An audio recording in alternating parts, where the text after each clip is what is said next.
চার জিম্মির মরদেহ পাওয়ার পর হামাসের বিরুদ্ধে প্রতিশোধ নেয়ার প্রতিশ্রুতি দিয়েছেন বেনিয়ামিন নেতানিয়াহু। উত্তেজনার মধ্যেই পশ্চিম তীরে অভিযান জোরদারের নির্দেশ ইসরায়েলি প্রধানমন্ত্রীর। এদিকে হামাসের হস্তান্তর করা চার মরদেহের একটি কোনো জিম্মির নয় বলে দাবি করে যুদ্ধবিরতির শর্ত লঙ্ঘনের অভিযোগ করেছে তেল আবিব।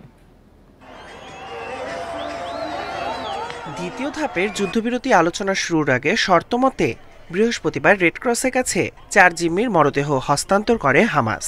এর মধ্যে রয়েছে দুজন শিশু। তবে হামাস যে চার জিম্মির মরদেহ হস্তান্তর করেছে তার মধ্যে একটি গাজায় আটক থাকা কোনো জিম্মির নয় বলে দাবি করেছে ইসরায়েল। শুক্রবার ইসরায়েলি সেনাবাহিনী এ দাবি করে। আইডিএফ জানায়, হস্তান্তর করা মরদেহগুলোর মধ্যে একটি আলোচিত বিবাস পরিবারের শিশু কেফির বিবাস ও অন্যটি তার ভাই আরিয়েলের বলে শনাক্ত করা হয়েছে।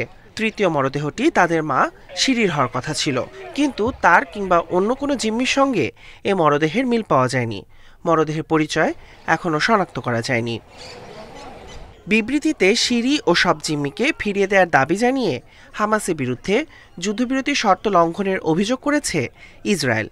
এদিকে হস্তান্তরের আগে জিম্মির মরদেহ নিয়ে হামাসে কুচকাওয়াজের নিন্দা জানিয়েছেন জাতিসংঘ মহাসচিব। এই ধরনের আচরণ আন্তর্জাতিক আইনের লঙ্ঘন বলে মন্তব্য করেন গুতেরেস।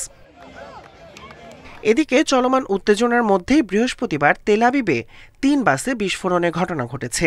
এর জেরে ইসরায়েলি সেনাদের পশ্চিম তীরে সামরিক অভিযান জোরদারের নির্দেশ দিয়েছেন নেতানিয়াহু। গাজায় যুদ্ধবিরতির পর থেকে অঞ্চলটি থেকে ইরানি অক্ষশক্তি নির্মূলে অভিযান চালাচ্ছে IDF. Tahmid Abrar, independent news.